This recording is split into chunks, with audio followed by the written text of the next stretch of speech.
com a industrialização, posteriormente esse período do milagre econômico. A partir da década de 80 é que a gente tem uma recessão grande no Brasil, alguns momentos de prosperidade, Fernando Henrique Cardoso, o primeiro governo Lula, fora isso, você tem um quadro econômico no Brasil muito grave.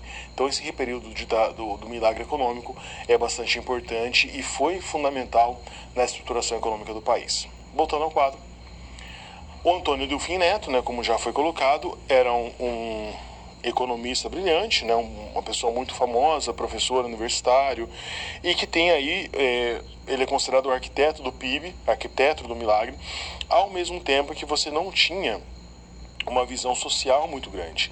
Então ele é considerado o mentor do milagre, há esse crescimento econômico, mas o problema é que esse crescimento econômico não atinge toda a população. O Delfim Neto recebia críticas sobre essa política econômica, inclusive na época da ditadura. E ele tinha um discurso meio pronto. Nas entrevistas que ele dava, ele dizia o seguinte: olha, o milagre econômico é como se fosse um bolo. Esse bolo está crescendo. Quando ele crescer, a gente vai dividir para a população. Ele dizia isso: é necessário que o bolo da economia cresça para que depois ele se divida. Essa era a desculpa dele para o fato de você não ter aí a grande parcela da população beneficiada com o milagre. O problema é que esse bolo cresceu, acabou e não chegou para os mais pobres. Voltando ao quadro, continuação aí da ideia do milagre econômico. Você tem então um investimento muito grande estrangeiro no Brasil por conta da ampla disponibilidade de recursos no exterior. Então você tem, de novo, uma entrada muito grande no setor automobilístico, parecida com aquela que ocorre no período do JK. A GM vem para o Brasil, né, a Chevrolet, a Ford, a Chrysler, entre outras empresas. Havia um grande auxílio econômico por conta dos Estados Unidos via Guerra Fria, e a ideia do Delfim Neto aqui aparecendo de novo: crescer o bolo para depois dividi-lo. Ao mesmo tempo, contraditoriamente do milagre econômico, nós tínhamos isso aqui.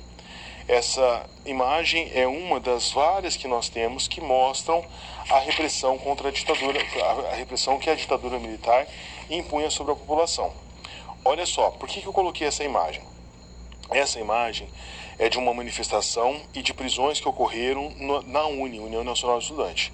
Então nós temos aqui o, entre aspas, humilhante, na verdade um estudante, que está fazendo uma manifestação contrária ao governo. Repare o seguinte: aparentemente ele não está armado, não posso afirmar, mas aparentemente ele não está armado. É um jovem, né, que está aqui sendo preso. Vamos contar quantos militares você vê aqui nessa imagem, né? 1, 2, 3, 4, 5, 6, 7, 8, 9. Você tem 9 militares, né? Pessoas ali, não dá para saber se é da polícia ou se é do exército, mas estão com cacetete, estão com armas no seu coldre para prender um estudante.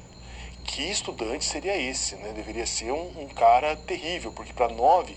Então eu coloquei essa imagem de propósito para a gente ter uma noção de como que era a repressão naquela época, né? Esse estudante, é óbvio que ele não representava todo esse perigo para a sociedade, mas mostra como que você tinha uma imposição, inclusive numérica, e uma imposição não apenas e tão somente uma imposição militar, uma oposição da força, mas é também no campo simbólico. Quando eu coloco esses militares na rua, marchando, falando alto, carros, tanques, eu passo uma impressão da população que eles estão presentes. Aquela ideia de que a qualquer momento eles podem entrar, eles podem acabar com uma manifestação, eles podem prender um subversivo, eles podem prender e perseguir um comunista, que para eles era algo terrível naquele período. Então, não é só no aspecto palpável, no campo simbólico, essa presença também é muito forte.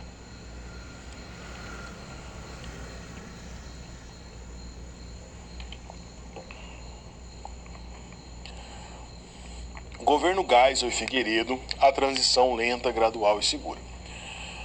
Essa frase da transição lenta, gradual e segura, ela foi preferida pelo presidente Geisel, né? Em uma das entrevistas, perguntado por jornalistas, ele disse isso, que ele ia fazer a abertura do Brasil, ia conduzir a redemocratização, mas que essa redemocratização ia ter essa característica: ela ia ser lenta, aos poucos, gradual e segura, ou seja, não ia se fazer uma distinção política à torta e à direita do dia para a noite. Só que ele não explicou que essa transição lenta, gradual e segura era lenta, gradual e segura para os militares, para que eles tivessem tempo de se organizar, tivessem um tempo de se organizar no sentido de não serem investigados, de não sentir um sentimento de revanchismo. Não seria correto, né, e poderia até gerar um conflito maior se as pessoas que assumissem um governo pós-ditadura militar fizessem uma perseguição tão violenta quanto os militares fizeram no seu período. Mas os crimes deveriam ter sido investigados. Como exemplo dessa transição, a gente pode pensar a África do Sul. Por quê? Quando acaba o regime do apartheid na África do Sul, Nelson Mandela assume e o discurso dele era um discurso pacifista, no sentido de não perseguir as minorias que perseguiam os negros na África do Sul, assim como eles eram perseguidos. Mas apesar disso, você tinha algumas investigações. No Brasil, nada disso acontece. É colocado uma pedra na história, uma pedra em tudo aquilo que aconteceu, como se nada tivesse acontecido, como se os fatos não estivessem ali. E isso foi extremamente problemático para os entendimentos futuros sobre o que aconteceu no período militar. Essa falta de análise, né, não estou falando de perseguição, essa falta de análise do que aconteceu no período militar nos ajuda a entender porque tem hoje pessoas que clamam pela volta à ditadura, que acham que o regime democrático é um regime que não dá conta da sociedade, que são a favor desse militarismo, que tem esse fetiche por esse autoritarismo, né? Talvez se essa ferida tivesse sido curada lá em 1985, 86, não traria os problemas que nós temos hoje no nosso país. Voltando ao quadro.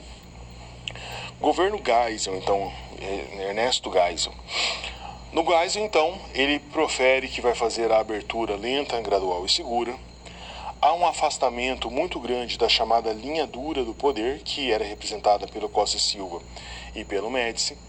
Há problemas na hierarquia do exército, porque você tinha partes do exército, principalmente ligados à linha dura, que não queriam o fim da ditadura, que estava se colocando. E o governo fazia algo parecido com o que a gente chama hoje de morde e assopra. Você tinha medidas liberais intercaladas com medidas restritivas. Então, por exemplo, uma medida liberal foi a suspensão da censura aos jornais Folha de São Paulo e o Estado de São Paulo. Outra medida não tão libertária foi o assassinato do Vladimir Herzog. Vladimir Herzog, ele era o jornalista da TV Cultura e a morte dele acabou criando uma grande comoção nacional. A morte dele serviu para acelerar, inclusive, o processo da reabertura política. Eu vou contar o contexto, falar do contexto histórico para vocês, depois eu mostro as imagens e a gente trabalha com essa questão. O Herzog foi convocado a prestar esclarecimentos no DOI-CODE. Ele era um dos diretores da TV Cultura, então ele era um cara conhecido na sociedade. Por quê? Porque teve uma manifestação, né, um evento dos militares, e a TV Cultura não mandou ninguém para fazer essa cobertura, né? As outras televisões, rádios foram fazer a cobertura desse evento militar e o Herzog não foi. Inclusive, o deputado que fez essa, entre aspas, denúncia desse teórico desinteresse do Herzog contra os militares foi o José Maria Marim, né? Um personagem bastante conhecido porque foi, inclusive, posteriormente, presidente da CBF ali nos anos 2000.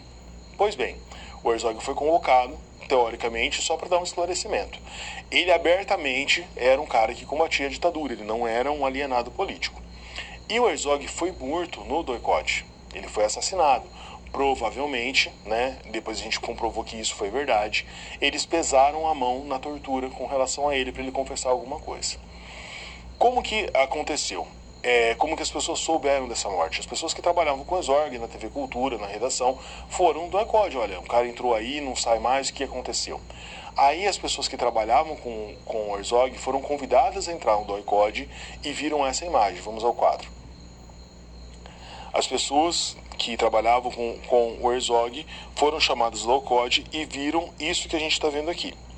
Professor, como é que tiraram essa foto? Uma estagiária que tinha ido junto, com uma câmera escondida, conseguiu bater essa foto na sala, que era a sala de interrogatório do Herzog.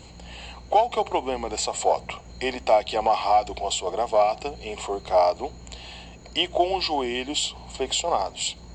Nenhuma pessoa comete suicídio dessa maneira. Por mais convicta que ela esteja de tirar a vida, ela não consegue flexionar o joelho e se enforcar.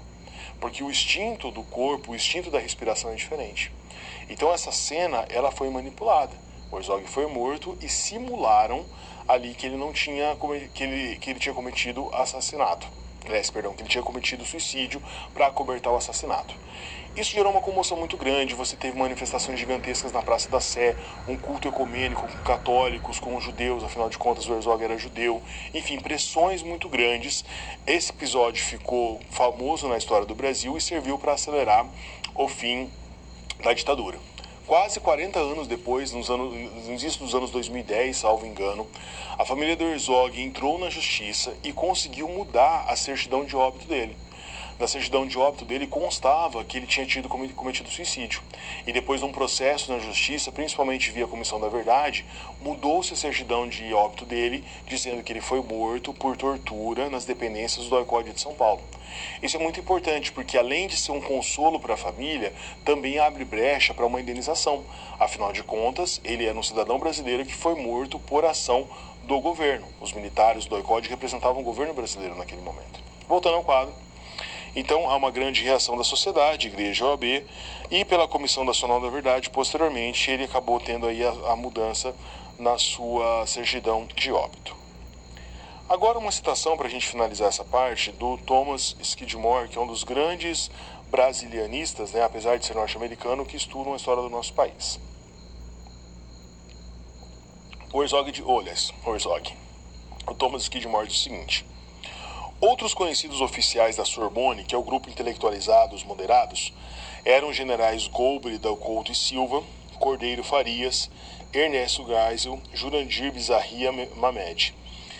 Esse grupo mais moderado do que a linha dura defendia a livre iniciativa, embora considerado também necessária a existência de um governo forte, uma política externa anticomunista e a adoção preferencialmente de soluções técnicas de fidelidade à democracia, achando, no entanto, que a curto prazo o governo arbitrário se impunha como uma necessidade. Ou seja, o Skidmore está aqui nos brindando com uma citação que reforça aquela ideia de que havia os dois grupos, a linha dura e a Sorbonne, e que esse grupo da Sorbonne foi derrotado por um tempo. Começa-se a ditadura com um período mais repressivo, com um período brando da Sorbonne. Depois você tem o Costa e Silva e o Médici com o auge da linha dura, com o auge da repressão, Geisel e Figueiredo fazendo a transição. Quando eu falo aqui na aula, parece rápido, mas esse processo durou 21 anos, mas enfim o Brasil voltou à democracia.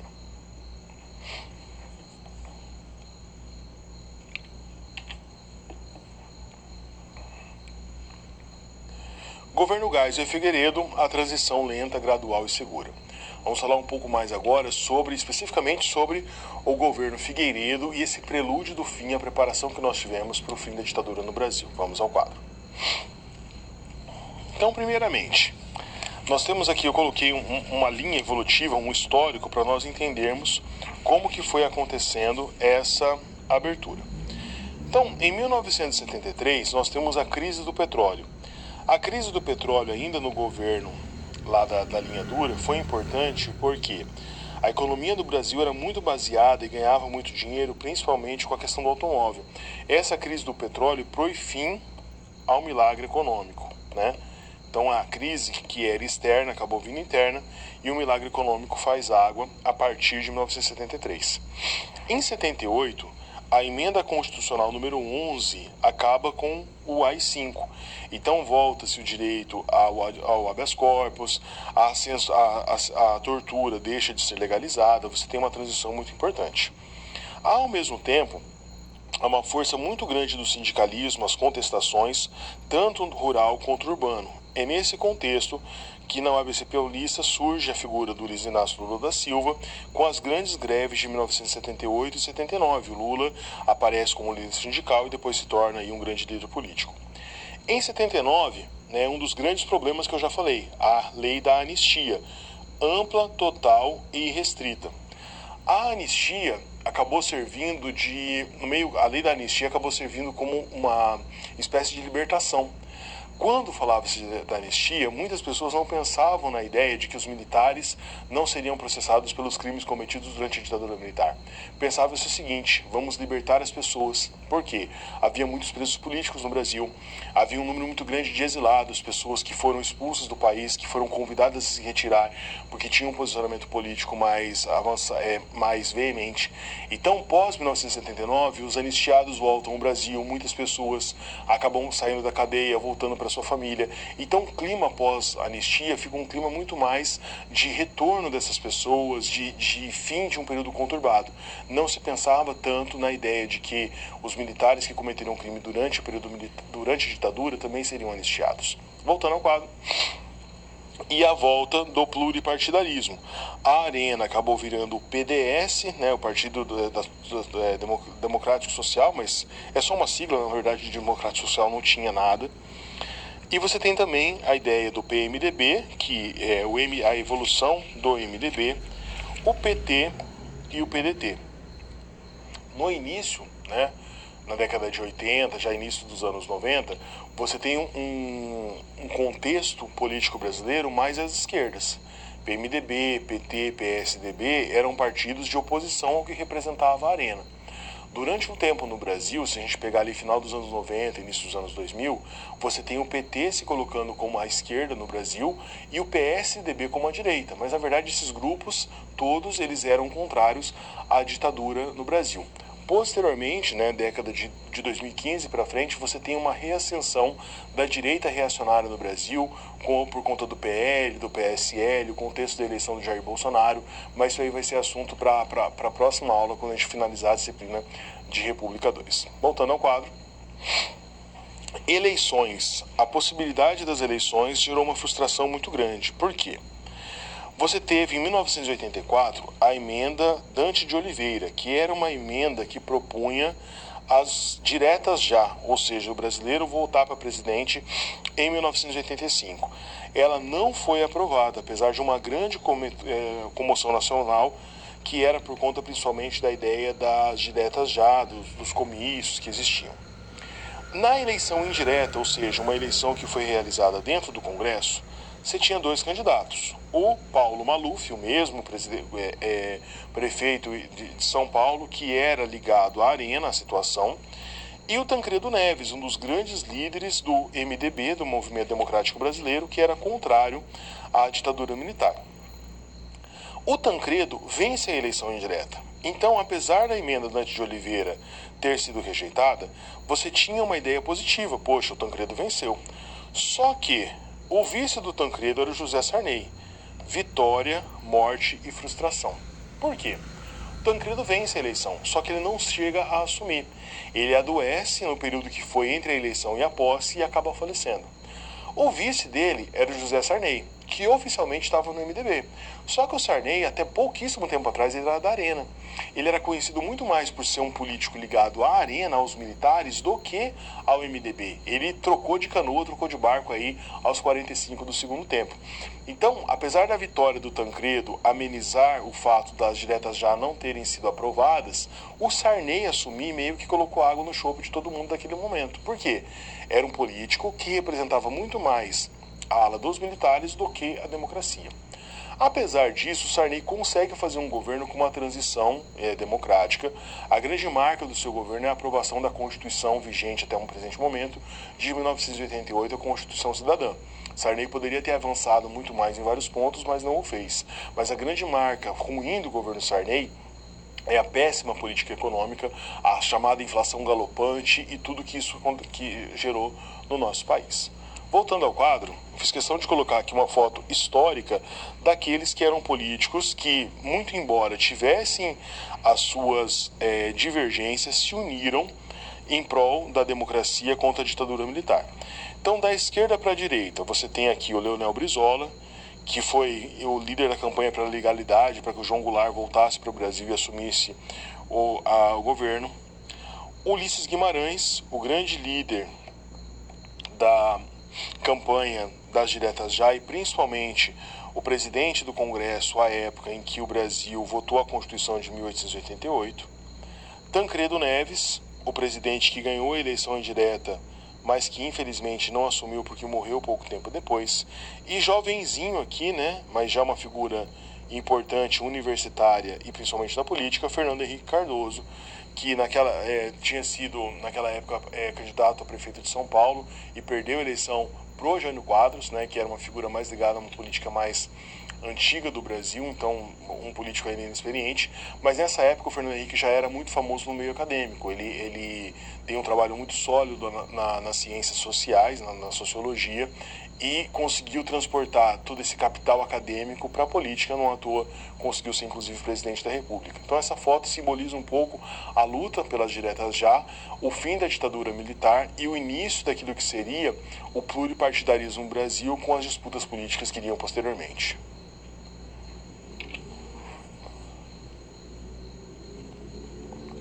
Vamos para a nossa segunda situação problema. Práticas da ditadura que ainda estão presentes na sociedade. Em julho de 2013, o pedreiro Amarildo Dias de Souza, morador da favela da Rocinha, no Rio de Janeiro, desapareceu após ser levado por policiais militares à sede da Unidade de Polícia Pacificadora, UPP, para prestar esclarecimentos. Então, olha que interessante, eu estou colocando uma reportagem de 2013. 2013, já tinha passado vários anos pós 1985, 85, 95, 2005, 2015, quase 30 anos depois do fim da ditadura militar. Mesmo assim, você tinha ali um contexto parecido, porque é uma pessoa pobre, humilde, morador de uma favela, né, um trabalhador, um pedreiro, e que foi preso para prestar esclarecimentos e sumiu, desapareceu. Vamos ao quadro entender mais como aconteceu essa história. Dimas Antônio Casemiro, 25 anos de idade, desapareceu em 17 de janeiro de 71 após cair numa emboscada armada pelas forças de segurança em São Paulo. De acordo com a versão oficial do regime militar, ele teria morrido atingido por um disparo de arma de fogo, após ter resistido à voz de prisão dada por agentes do Estado. Entretanto, o seu corpo nunca foi devolvido para sua família para que pudesse ser sepultado. Uma coisa que a gente estuda muito na história são as continuidades e rupturas. O que isso significa? O que permanece igual ao longo do tempo e o que muda? A gente pode falar que houve uma mudança no regime político do Brasil de 85 para 2013. Saímos de uma ditadura e entramos numa democracia. Mas, infelizmente, você tem uma continuidade, que é uma ação violenta, truculenta de forças policiais, de forças militares que estão lá para proteger os cidadãos. Não quero dizer de maneira nenhuma que isso é algo institucionalizado. Você tem bons profissionais em várias áreas, mas essa cultura do autoritarismo ela ainda permanece. Óbvio que na ditadura militar era muito mais forte, mas infelizmente ela ainda existe. Se eu tirasse as datas ali e lesse para vocês, né, que a pessoa foi presa e desapareceu, sumiram com o corpo, a gente não consegue identificar a data. A gente tem a data pelo contexto, mas o fato ele é o mesmo, tanto em 1970 e pouco quanto em 2013. E essa continuidade histórica demonstra um problema da nossa sociedade que infelizmente ainda não foi sanado. Voltando ao quadro. Entender de que maneira se deu o processo de abertura política do Brasil é essencial para questionarmos leis como o da anistia, que libertou presos políticos e inocentou torturadores.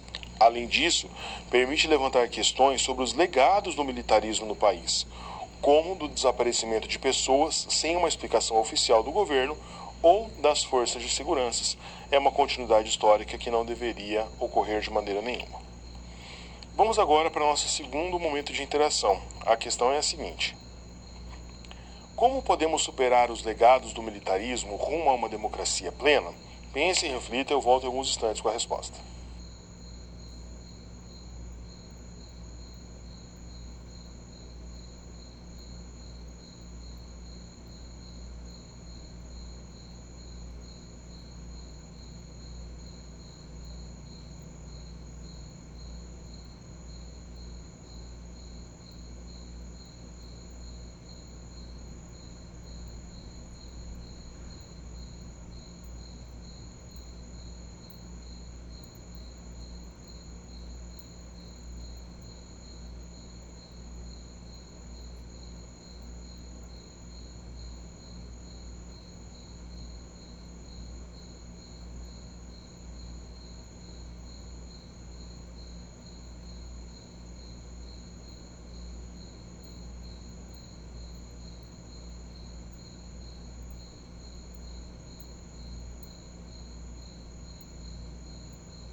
Bom, respondendo a nossa questão, talvez uma democracia plena seja uma utopia, seja algo inalcançável.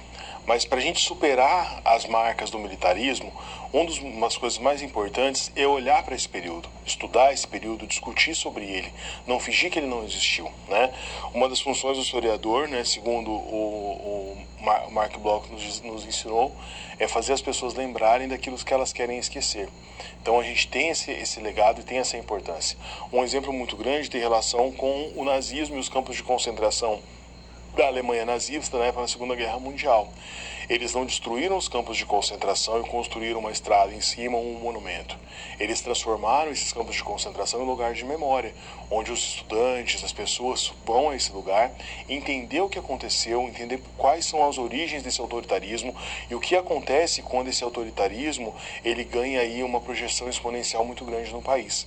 Então, para superar a ditadura militar, a gente não pode esquecê-la. A gente tem que relembrar, estudar, discutir para que essa página da história do Brasil seja definitivamente reestruturada e num conceito aí psicológico, para melhor dizer, ressignificada. A gente não vai esquecer, a gente não deve esquecer. A gente deve aprender com esses erros do passado, ressignificá-los para construir uma república, uma democracia mais a contento. Recapitulando, né, os principais pontos da nossa aula de hoje, como sempre aí eu faço em 3 partes.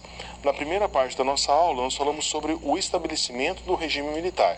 Então a gente falou como que foi a transição para o final aí do governo João Goulart e nos atentamos na figura dos atos institucionais e dos primeiros presidentes militares que governaram o Brasil, como o presidente Castelo Branco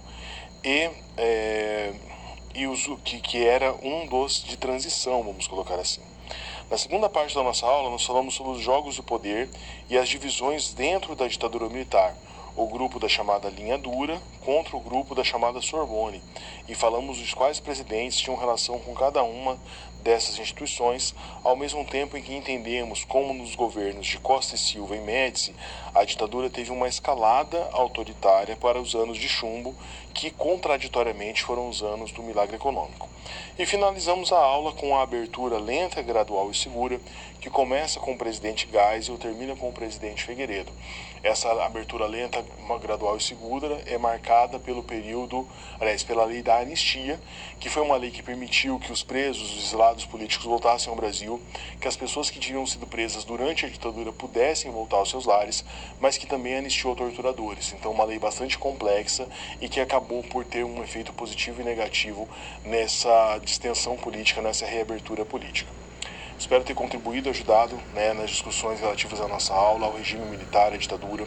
Faço votos para que você não fique preso só na aula, estude, busque artigos, busque mais informações para que a sua formação seja cada vez melhor e mais completa.